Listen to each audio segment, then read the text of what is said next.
baik mengenai budaya positif sekolah. Perkenalkan, saya Helistin Ponga, CGP Angkatan 9, Unit Kerja SMP Negeri 4 Lemboraya, Kecamatan Lemboraya, Kabupaten Morowali Utara.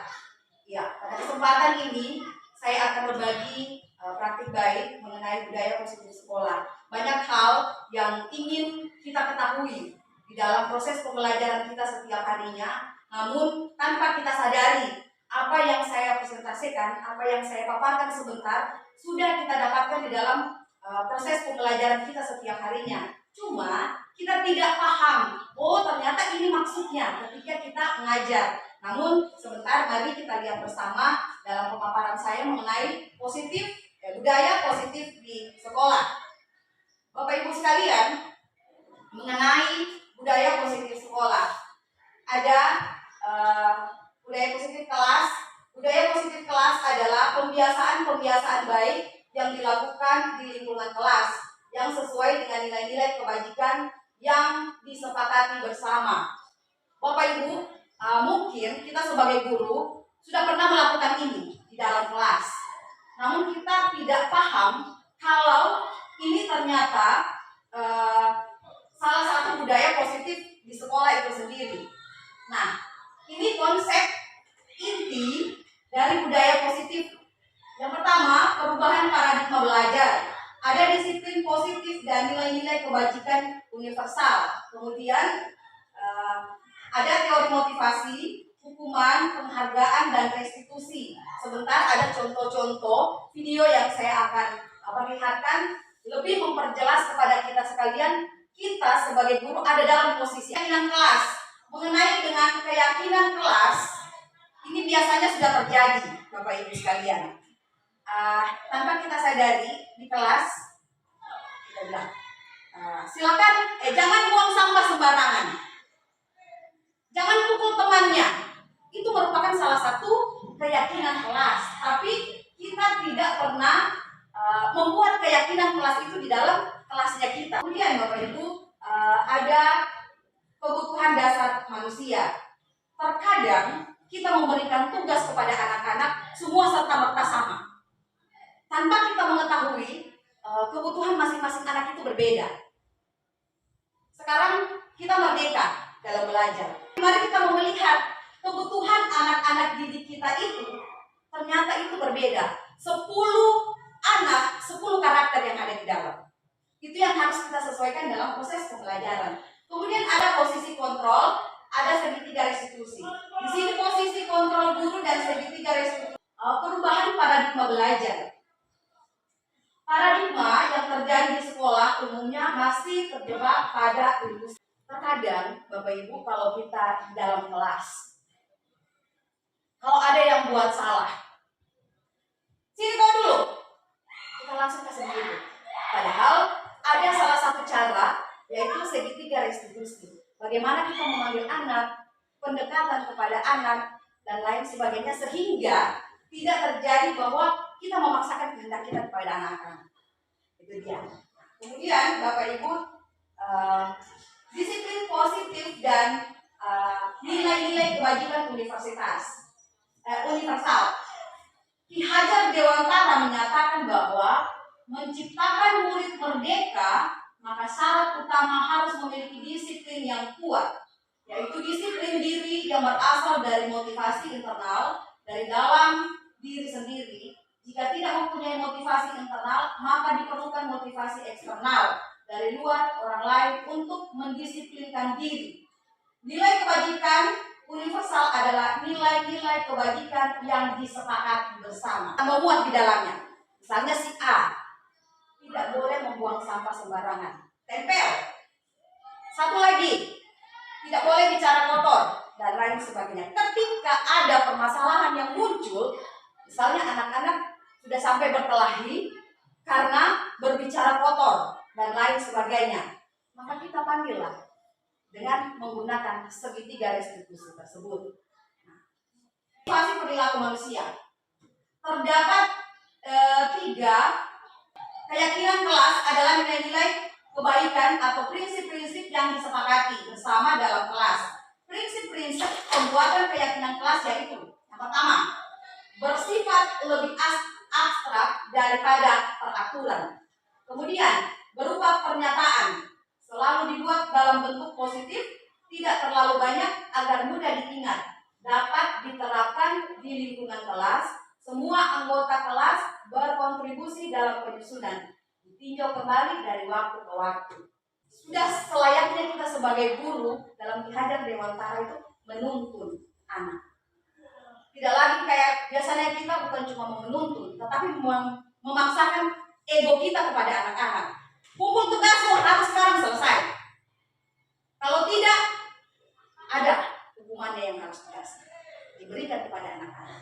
Nah, tapi dengan adanya keyakinan kelas yang kita buat bersama, kita sepakati bersama, mari kita lihat apakah ada perubahan di dalam kelas. Ini contoh keyakinan kelas. Bapak Ibu guru juga boleh membuat seperti ini. Tergantung kreativitas kita di dalam proses pembelajaran. Apakah kita mau buat seperti ini, kita mau buat kayak Madi dan lain sebagainya, silakan. Tergantung kreativitas kita. Kalau ada yang seperti ini di dalam kelas kita masing-masing, biasanya wali-wali kelas. Silakan wali-wali kelas berkreativitas di dalam kelas masing-masing. Jadi anak-anak itu tanpa kita suruh datang di sekolah, tetapi kalau ada hal-hal yang seperti ini, mereka merasa terpanggil, saya mau cepat di sekolah besok.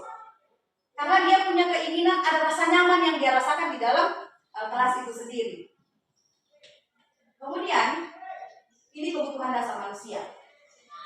Kebutuhan dasar manusia meliputi kebutuhan untuk bertahan hidup, kebutuhan akan cinta dan kasih sayang, kebutuhan akan penguasaan, pengakuan atas kemampuan, kebutuhan akan kebebasan, kebutuhan akan pilihan, kebutuhan akan kesenangan dan lain sebagainya. Nah, ini saya calon guru penggerak Helistin Konga, unit kerja SMP Negeri 4 Lemboraya, Kecamatan Lemboraya, Kabupaten Morowali Utara, mengucapkan terima kasih sekali lagi. Selamat siang, salam sejahtera untuk kita sekalian. Ya. Untuk hari ini kelas berapa? 7. Yang punya kelas siapa? Kelas 7. Iya, sebelumnya ada peraturan kelas. Di kelasnya kan? Ada? Ada. Ya. Sekarang untuk di kelas 7 kita mau buat keyakinan kelas. Tahu apa itu keyakinan kelas? Tahu? Ya. Mengapa harus keyakinan kelas? Mengapa tidak peraturan kelas saja? Keyakinan kelas terbentuk atas dasar kesepakatan semua murid dengan tuntunan dan bimbingan guru. Keyakinan kelas merupakan hasil diskusi mufakat bersama. Apa saja yang menjadi aturan yang dituangkan? Poin apa yang dimasukkan ke dalam keyakinan kelas yang dibuat? Apa konsekuensinya yang diterima jika kita melaksanakan atau melanggar keyakinan kelas itu sendiri? Ya, jadi keyakinan kelas itu harus diterapkan. Siapa yang melanggar, ada konsekuensinya.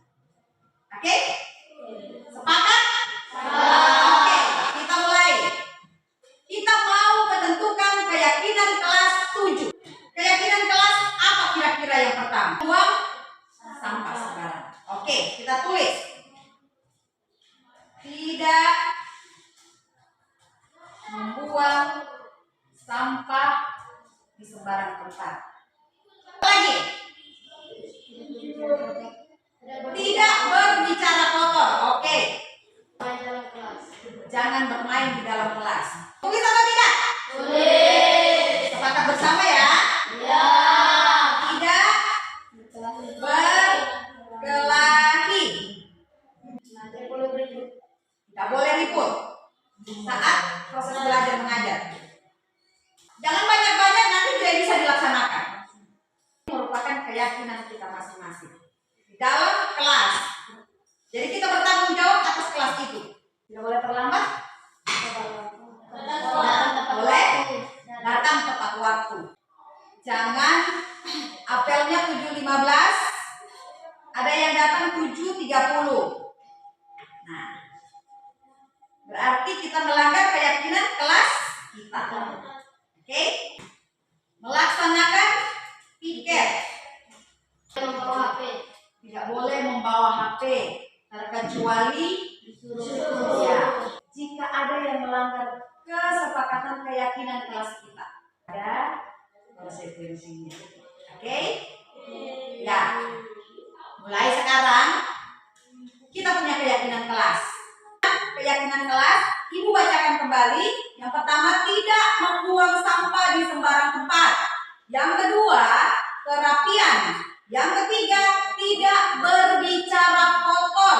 Yang keempat, tidak menyebut nama orang tua. Yang kelima, jangan bermain di kelas. Yang berikutnya, tidak berkelahi, sopan, tidak boleh ribut saat proses pembelajaran, datang tepat waktu, melaksanakan piket, kemudian tidak boleh membawa HP terkecuali ada instruksi dari guru. Oke, ini merupakan keyakinan kelas kita. Katakan sama diri sendiri, saya akan melaksanakan keyakinan kelas 7. Saya akan melaksanakan keyakinan kelas 7. Oke, sip. Terima kasih untuk saat ini. Silakan mulai besok kita jalankan keyakinan kelas ini. Saling mengingatkan antara satu dengan yang lain. Kalau ada yang melanggar, kasih ingat. Oke? Ya, sip. Untuk hari ini sampai di sini. Sampai ketemu di hari berikutnya. Terima kasih.